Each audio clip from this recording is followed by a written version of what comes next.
Welcome back, folks. Today I'm going to be showing you around a 2015 new venture Micro Rio. Well, is this a camper van or is it a motorhome? I think it's a motorhome.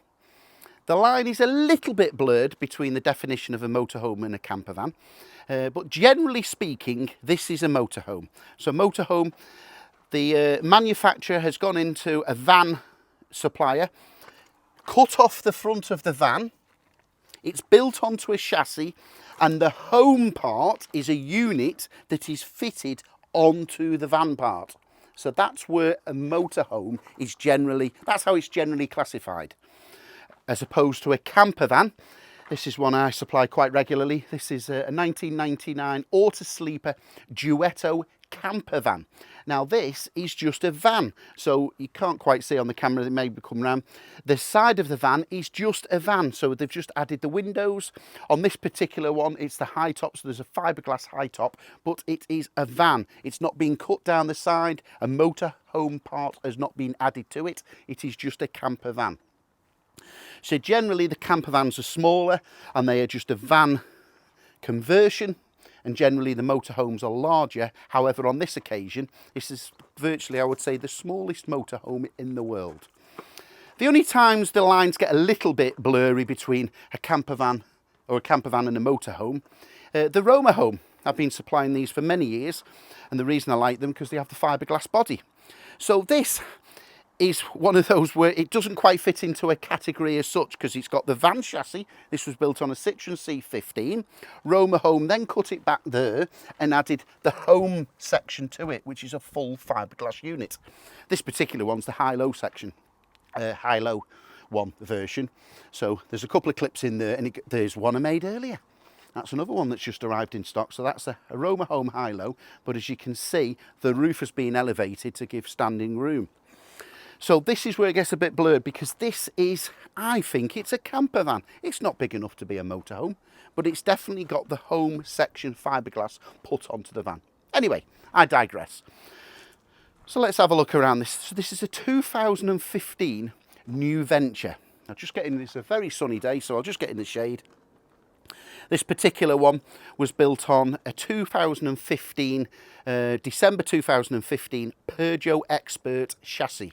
They actually used the top of the range, so it's the 2-litre HDI, automatic gearbox, air conditioning, electric windows, electric mirrors, power steering, cruise control. You literally could use this as your everyday vehicle. Yeah, new venture. They've been going very many years.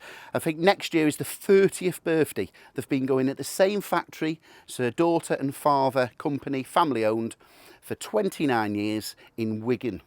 Not far away from where I am. I've had many of these over the years. I've been specialising in auto sleepers and Roma homes, but I do get the odd new venture, smaller ones, the Surfs and the Rios. They're on the same size, roughly, as the Roma homes. I had a funny one a few years ago. I remember buying a new venture, the earlier model to this, and the customer had taken all the new signs off the graphics all the way around, so all it had was adventure. And I said, why have you debadged it? Where have the signs gone? She said, I used to live on the south coast, so I was going to France a lot of the times, and the word new in France means naked. So she got some funny looks in France. It was reading naked adventure. So that's why she took the thing. Anyway, so yes, on the passenger side, the near side, this one's got hot water. Again, unusual. They most normally only come with standard cold water. So that's the vent for the Truma to heat the hot water boiler on gas, which will also power on mains. Diesel and petrol. This one's a diesel. Some people are going on to petrols now. That's going to be a video I'm going to be talking about shortly. So if you like and subscribe this video below, and the description will be underneath, that's a conversation for another future video. This one's a 2-litre diesel. We've got the main supply there, hook up. We've got the vents here for the fridge. It says fresh water drain off. So we've got the fresh water tap there to drain off the fresh water tank. This particular, it's got a reversing camera, that works off this. Now this particular one has got an electric step. I'm going to get our habitation guy Steve to have a look on Tuesday on this one, because the electric step has been disconnected, so it doesn't work. It just works manually, clicks into place and clicks there. So it may or may not have electric. I'll get that looked at. Reversing parking sensors coming around the driver's side. So again, we've got a drain off for the wastewater. We've got the standard Thetford cassette.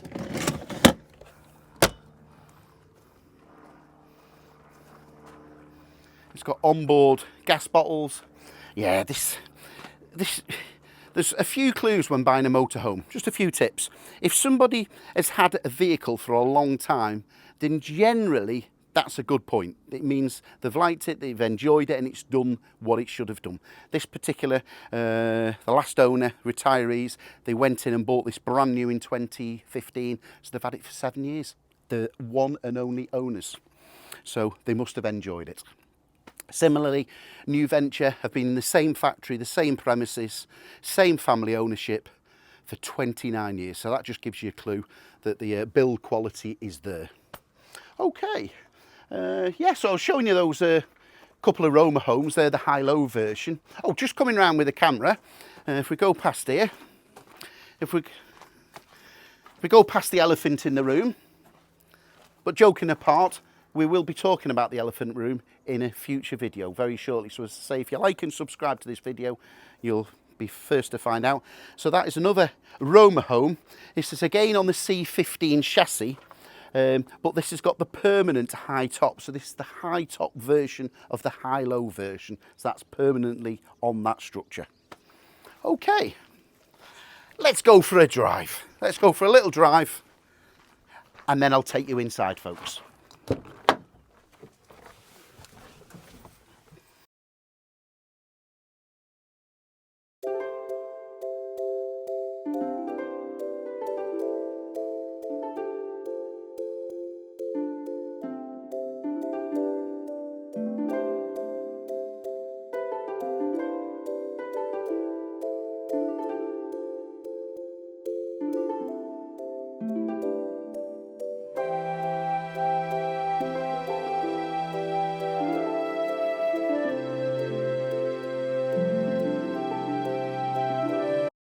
Let's go for a little drive.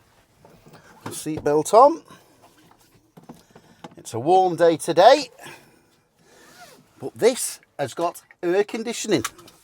Very much needed today. Automatic, proper automatic gearbox. So we've just got 2 pedals on this one, folks. Stop and go. Power steering, of course. So this is based on a Peugeot Expert chassis with the 2-litre HDI engine. Very well renowned and respected, the Peugeot, for their diesel engines. In fact, I have the same engine in my own Peugeot 508 work car. Just pull the visor down. It is a sunny day, and put the... Oh, what have we got here? We've got length for measurements. I can just see it says length 5.45, so 5.5 metres for round numbers. Length rather is 5.5. Width 1.96, so we say 2 metres for round numbers, and height 2.54. So let's allow it 2.6 on the height. It is a sunny day today. We're just so yes, we've got air conditioning, and I can verify that's super fridge cold. Power steering, electric windows. Yeah, this was built on the top of the range Peugeot Expert of its day. It's even got electric mirrors, trip and computer, cruise control. Would you believe it's got cruise control? This one's covered. Now that's interesting. It's covered 19,999 miles. So I would say in a short while we're going to go to 20,000 miles. Just come round the corner. 30 mile an hour in the automatic gearbox. You can actually move it across and select the gears manually. So you've got Tiptronic if you so wish.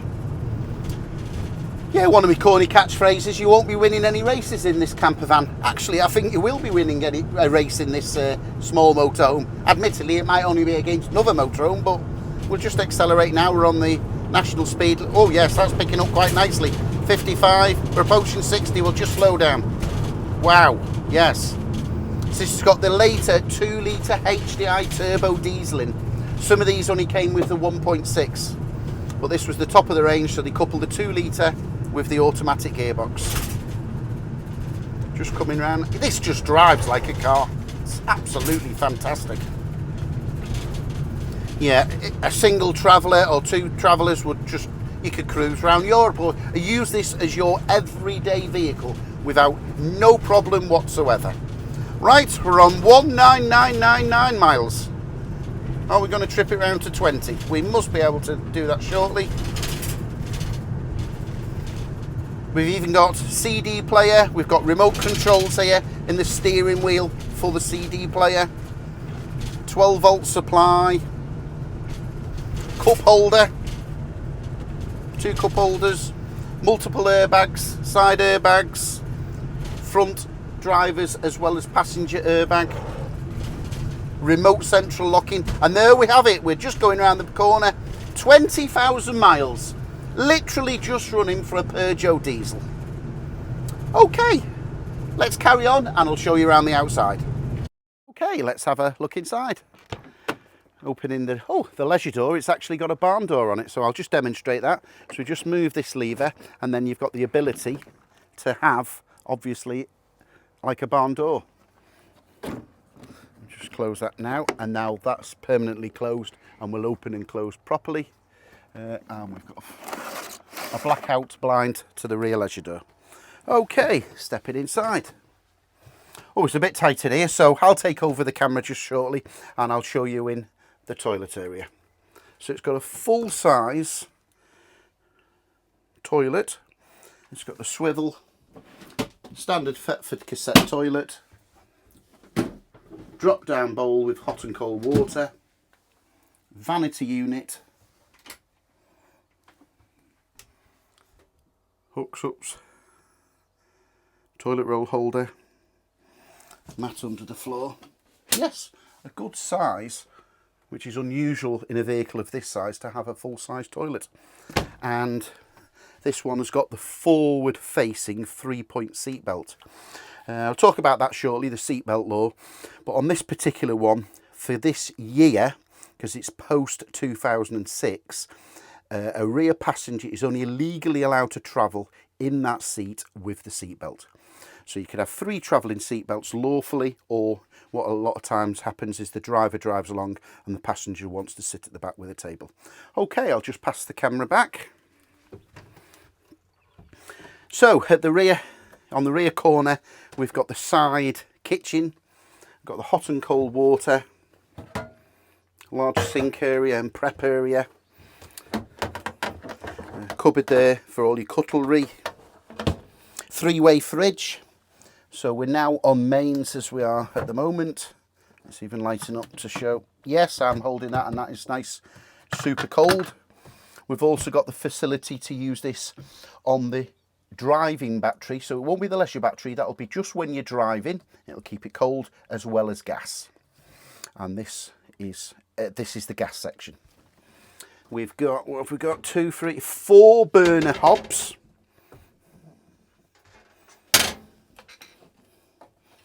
With a large grill section. Underneath we've just stuck that door.